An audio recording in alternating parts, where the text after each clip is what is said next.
allow kids to learn a trade, to further some progress that they might have in their minds about collision repair as a vocation, as a business. In addition to that, you can ask somebody to donate some vehicles to those vocational schools so that the kids could actually get some hands-on experience with those vehicles. And in the meantime, we could donate those vehicles to needy families in a marketplace somewhere. So I was pretty excited about it, and I called Chuck a couple times and emailed back and forth. And Chuck, being the big thinker that he is, recognized that it was an opportunity for our inter-industry to all come together, all different organizations in the industry to come together. And with that, I called all the other guys that contribute to this event today and asked them if they would participate. And every one of them said yes.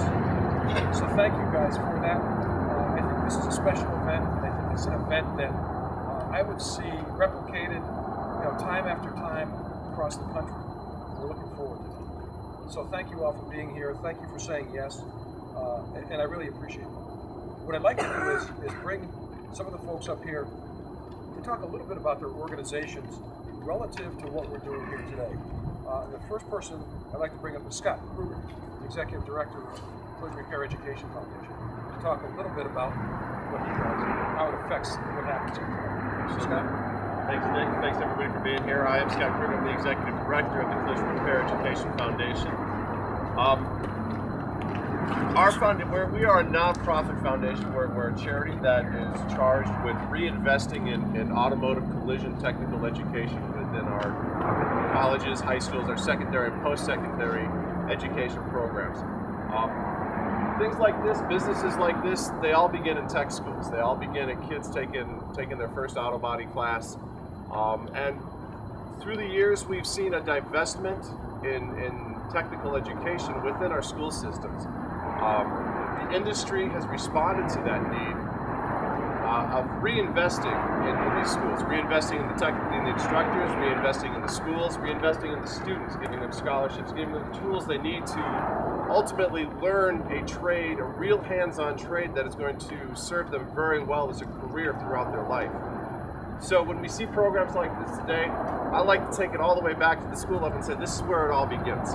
This is where the tradesmen, young men and women who are interested in collision repair technology, who are interested in collision repair as a career, they begin, they get excited about it as a career prospect, and then they can come and work within their community to serve their community, serve their neighbors, serve their friends, making sure that we have fast, complete, safe repairs of vehicles going back on the road. We are funded by the entire collision industry and beyond, really the entire automotive industry, because everybody has a stake in making sure that we have an adequate number of qualified, well-trained, productive techs within businesses like Sterling here.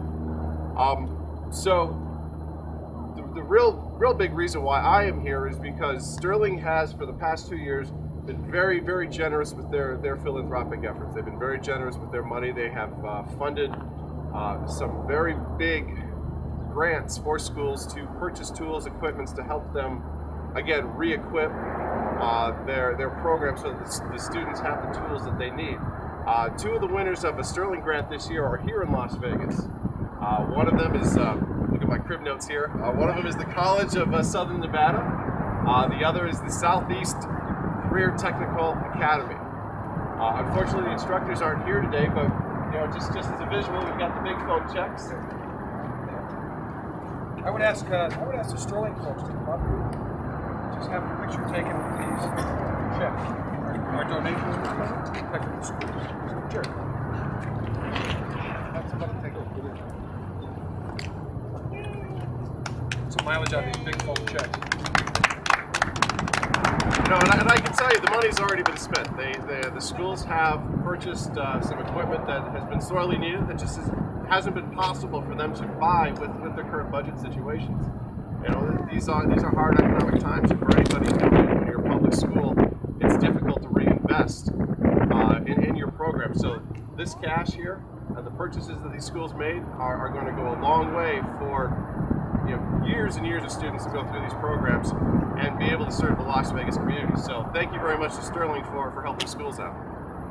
Pleasure. Thank you.